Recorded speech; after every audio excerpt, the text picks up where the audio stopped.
राय के right hand कहे जाने वाले रामशंकर यादव उर्फ टिन्नू यादव को लेकर एक बड़ा खुलासा हुआ है। टिन्नू यादव पर चंपत राय की विशेष कृपा थी, जिस वजह से राम मंदिर के बाकी सहकर्मी टिन्नू यादव को अघोषित सर्वे सर्वा कहते थे। दान पात्रों और काउंटिंग सेंटर की चाबी टिन्नू यादव के अलावा उसके भाई बलराम यादव के पास भी रहती थी।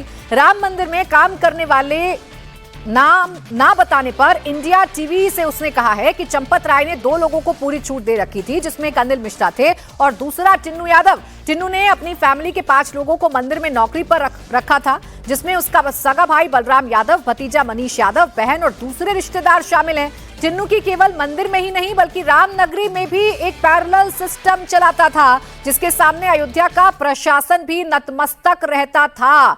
तो अब देखिए रुचि, वो टिन्नू यादव जिसकी हैसियत एक ऑटो चालक के तौर पर थी या उसके ऑटो चला करते थे, एकाएक टिन्नू यादव की हैसियत कैसे बढ़ गई कि वो ना सिर्फ मंदिर में अपनी मनमानी करता था, अयोध्या में मनमानी करता था और पूरा प्रशासन उसके सामने नतमस्तक रहता था। कहीं ना कहीं चंपत राय की भूमिका है। बिल्कुल, क्योंकि टिन्नू यादव तो चंपत राय का ही नज़दीकी बताया जा रहा है कि चंपत राय ने ही मंदिर में सेवादार टिन्नू यादव को रखा। टिन्नू यादव अपने भतीजे को ले आया, मनीष यादव को, और जो बाकी लोग आए वो भी ट्रस्ट की सिफारिश पे ही बैंक ने जो आउटसोर्स कर्मचारी रखने थे, जो सिक्योरिटी एजेंसी थी, वो कहने पे रखे गए। अब ये भी आरोप लग रहे हैं कि रिश्वत लेकर वहाँ पर लोगों की को नौकरी दी गई, गिनती के काम में लगाया गया। अब जहाँ तक टिन्नू यादव का सवाल है, तो टिन्नू यादव तो वहाँ पे बहुत ताकतवर हुआ करता था, क्योंकि जो पूरा मंदिर था उसमें आप सोचिए कि बड़ा महाराज चंपत राय को कहा जाता था और छोटा महाराज डॉक्टर अनिल मिश्रा को कहा जाता था, और टिन्नू को भी टिन्नू महाराज कहा जाता था। तो इतना ताकतवर टिन्नू महाराज था, क्योंकि ये कहा जाता है कि उसी के कहने पे मंदिर में हर जगह हर तरह का काम होता था। चाबियां टिन्नू यादव के पास थी, चाहे दान पात्र की हो या जो कलेक्शन सेंटर में तिजोरी लॉकर था उसकी चाबियां टिन्नू के पास थी। बैंक पैसा जाता था उसमें टिन्नू यादव का दखल रहता था। तो आखिर टिन्नू जो है इतना पावरफुल वहाँ कैसे हो गया, किसने इतनी ताकत दे दी और किसने इतनी हिम्मत दे दी कि वो इस तरह का काम करने लगा, अपने लोगों को उसने भर्ती करना शुरू कर दिया। तो ये सारी चीजें एसआईटी जांच कर रही है और टिन्नू का क्योंकि रोल मिला इसीलिए उसको गिरफ्तार भी किया गया है। जाहिर बात है कि जो बात रामनगरी में सबको दिख रही थी, जो टिन्नू यादव का रसूख राम मंदिर में सबको दिख रहा था, ऐसा तो नहीं है कि चंपत राय को नहीं दिख रहा होगा, लेकिन फिर भी चंपत राय की खामोशी क्या ये बताती है कि टिन्नू यादव को उन्हीं का संरक्षण प्राप्त था और उन पर अब कार्रवाई होगी? ये सवाल है। शुक्रिया आपका रुचि तमाम जानकारी के लिए। आज चढ़ावा चोरी में गिरफ्तार आरोपी अविनाश शुक्ला से भी पूछताछ हो रही है। अविनाश शुक्ला को अयोध्या पुलिस ने 13 घंटे की रिमांड पर लिया है।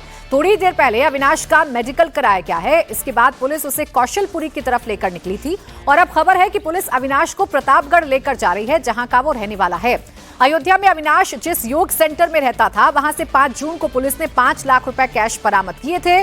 अब तक हुई बरामदगी में सबसे ज्यादा पैसा अविनाश शुक्ला के पास से ही बरामद हुआ है। उसकी जिम्मेदारी राम मंदिर के अंदर दान के पैसे को काउंटिंग तक पहुंचाने की थी। आरोप यह है कि इसी दौरान उसने गबन किया और लाखों रुपए साफ कर दिए। वो इन पैसों से गांव में नया घर भी बनवा रहा था। पुलिस अब अविनाश की तमाम संपत्तियों की पड़ताल कर रही है। उसने चोरी का पैसा कहां-कहां छिपाया, कहां-कहां प्रॉपर्टी खरीदी, इसकी जांच हो रही है।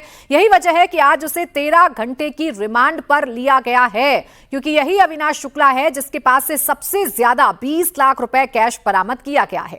अब जैसे जैसे चढ़ावा चोरी की जांच आगे बढ़ रही है, वैसे वैसे नए और चौंकाने वाले खुलासे हो रहे हैं। बड़ी खबर यह है कि चढ़ावा चोरी मामले में ट्रस्टी अनिल मिश्रा पर शक गहरा गया है। सूत्रों के मुताबिक जांच एजेंसी को चढ़ावा चोरी कांड में अनिल मिश्रा का बड़ा रोल नजर आ रहा है।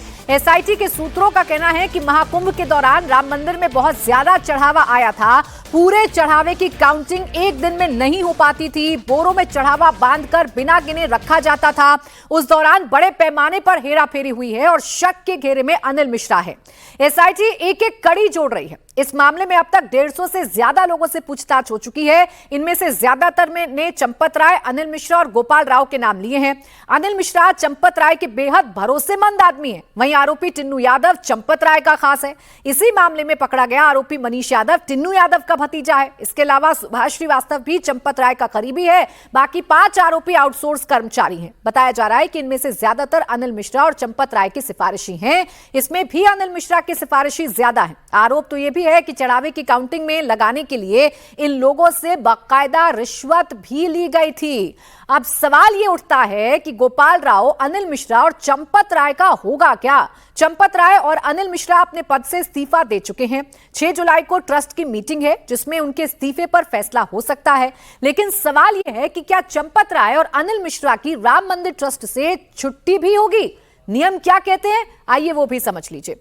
दरअसल राम मंदिर ट्रस्ट से किसी ट्रस्टी को उसकी जिम्मेदारियों से सिर्फ 2/3 बहुमत से ही हटाया जा सकता है। नियमों के मुताबिक ट्रस्टी आजीवन सदस्य होते हैं, इसलिए चंपत राय और अनिल मिश्रा अपने पद छोड़ने के बाद भी ट्रस्टी बने रह सकते हैं। 10 स्थायी वोटिंग सदस्यों में से 2 ने इस्तीफा दे दिया है, एक का निधन हो गया है और एक अस्पताल में भर्ती है।